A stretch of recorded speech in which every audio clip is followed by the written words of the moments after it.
Welcome to car Wars. आज आपके लिए लेके आए हैं Toyota CHR hybrid electric vehicle. ये पाकिस्तान में बहुत पॉपुलर मॉडल है। आप देख सकते हैं ये इसका फ्रंट फेस है। इसमें हेडलैम्प्स आते हैं, projection headlamps day light running light के साथ। बम्पर में पार्किंग सेंसर हैं और LED फोग लैंप्स हैं। ये आप इसका साइड प्रोफाइल भी देख रहे हैं फ्रंट से। बहुत ही खूबसूरत है, बहुत ही ज़बरदस्त है, फ्रेशली इंपोर्ट की गई है। आइए इसके इंटीरियर में चलते हैं। टोयोटा CHR की स्पेशलिटी इसका ये कॉकपिट जैसा डैशबोर्ड है, जो कि इंटीरियर में इसकी लुक को बहुत ही ज़बरदस्त और बहुत ही इम्प्रेसिव करता है। आप देख सकते हैं इसकी जो सीट्स हैं वो लेदर स्टिच्ड हैं और ये ज़बरदस्त सीट्स हैं। आपकी पिछली सीट्स की लेग स्पेस भी अच्छी है। इसका रूफ ब्लैक कलर में है और इसका इंटीरियर भी 2 टोन कलर है।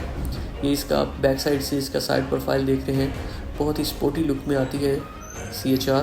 ये एक हाइब्रिड 1.5 लीटर कैपेसिटी में आती है। आपका रियर बम्पर देख रहे हैं, रियर बम्पर्स में भी सेंसर दिए गए हैं। इसकी रूफ़ और इसके रूफ़ के साथ जो स्पॉइलर है बैक साइड का, वो बहुत ज़बरदस्त और इंतहाई ज़बरदस्त लुक देता है। ऐसे वीडियोस देखने के लिए कार वॉर्स को सब्सक्राइब करें। Thanks very much.